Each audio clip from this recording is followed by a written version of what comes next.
মাহে রমজানের দিন অথবা রাত্রে আপনারা যদি আল্লাহ তাআলার এই শক্তিশালী নাম যদি আপনারা 100 বার পড়েন, আপনার জীবনে কখনোই টাকা পয়সার অভাব হবে না, কখনোই দারিদ্রতা আসবে না, কখনোই জীবনে অভাব অনটন গ্রাস করবে না, যদি আপনারা সঠিক নিয়মে সঠিক পদ্ধতিতে আমলটি করতে পারেন। আজ পর্যন্ত এই আমল করে ব্যর্থ হয়েছে এমন লোক আপনি কখনোই খুঁজে পাবেন না। আপনাকে জাস্ট নিয়মটা ফলো করতে হবে এবং আপনার মনে যত কঠিন আশাই থাকুক না কেন তা পূর্ণ হবে। তাই বলছি, না টেনে সম্পূর্ণ ভিডিও দেখবেন। আর যদি টেনে দেখেন তাহলে হয়তো আপনার দোয়া কবুল নাও হতে পারে, আপনি পয়েন্ট মিস করে ফেলবেন। তাই বলছি, টেনে ভিডিও দেখবেন না। আর যারা এখনও চ্যানেলটি সাবস্ক্রাইব করেননি, দয়া করে চ্যানেলটি সাবস্ক্রাইব করে পাশে থাকবেন। কেউ যদি চায় যে তার ধন সম্পদ আল্লাহ রাব্বুল আলামিন বাড়িয়ে দেখ, তার টাকা পয়সা বেড়ে যাক, সে ধনী সম্পদশালী হয়ে যাক, সে অল্প দিনে ধনী হয়ে যাক, তাহলে সে যেন মাহে রমজানের দিন অথবা রাত্রে আল্লাহ তাআলার এই শক্তিশালী নামটি যেন 100 বার পড়ে।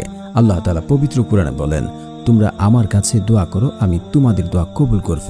আল্লাহ তাআলা আরো বলেন, উদউনি আস্তাজিব লাকুম, তোমরা আমাকে ডাকো, আমি তোমাদের ডাকে সাড়া দেব। আল্লাহ রাসূল সাল্লাল্লাহু আলাইহি ওয়াসাল্লাম ইরশাদ করেন, যখন কোনো বান্দা আল্লাহ তাআলার কাছে দু হাত তুলে দোয়া করে, আল্লাহ রাব্বুল আলামিন ওই বান্দার দু হাতকে খালি হাতে ফেরত দিতে লজ্জাবোধ করেন। আল্লাহ তাআলা তার বান্দাকে কখনই খালি হাতে ফেরত দেন না। আর আল্লাহ তাআলার কাছে কোনো কিছুর অভাব নেই, চাওয়ার মতো চাইলে আল্লাহ রাব্বুল আলামিন আমাদেরকে দান করবেন। অবশ্যই আপনাকে নিয়ম এবং শর্ত মেনে আমল করতে হবে। শর্ত হচ্ছে, যে ব্যক্তি হারাম খাবার খাবে তার দোয়া কবুল করা হবে না, এবং যে ব্যক্তি পিতামাতার অবাধ্য সন্তান তার দোয়া কবুল করা হয় না, এবং সে যদি তাড়াহুড়া করে দোয়া আমল করে তার দোয়া কবুল করা হয় না, এবং সর্বশেষ হচ্ছে আত্মীয় সম্পর্ক ছিন্নতাকারী ব্যক্তির দোয়া কবুল করা হয় না। অবশ্যই এই শর্তগুলো মানবেন। তারপর হচ্ছে আমলটি কিভাবে করবেন। আমলটি করার জন্য আপনাদেরকে উযু করতে হবে। যে কোনো টাইম, আপনি সকালে, বিকালে, রাত্রে, মাহে রমজানের শেষ দিকে যে কোনো সময় আপনি আমলটি করতে পারেন। উযু করে এসে আপনারা ইয়াকিন এবং বিশ্বাস রাখবেন। তারপর আপনার ইস্তেগফার পড়বেন 11 বার, আস্তাগফিরুল্লাহ আস্তাগফিরুল্লাহ আস্তাগফিরুল্লাহ। তারপর আপনারা পড়বেন দুরূদ শরীফ, কারণ দুরূদবিহীন দোয়া কবুল করা হয় না। সাল্লাল্লাহু আলাইহি ওয়াসাল্লাম সাল্লাল্লাহু আলাইহি ওয়াসাল্লাম সাল্লাল্লাহু আলাইহি ওয়াসাল্লাম। তারপর আপনারা আল্লাহ তাআলার এই নামটি 100 বার পড়বেন।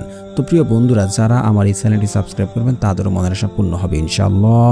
তো আল্লাহ সুবহানাহু ওয়া তাআলা সেই শক্তিশালী নামটি হচ্ছে ইয়া মালিকু ইয়া মালিকু ইয়া মালিকু। ইয়াকিন এবং বিশ্বাস রেখে কায়েম মনোবাক্যে আল্লাহ তাআলার কাছে দোয়া করুন। নিশ্চিত থাকেন আপনার দোয়া কবুল হবে, কারণ আল্লাহ তাআলা তার বান্দার দোয়া কখনোই অপূর্ণতা রাখেন না। যা চান তা দান করেন। ইয়াকিন এবং বিশ্বাস রেখে আমলটি করেন, ইনশাআল্লাহ ফলাফল পাবেন।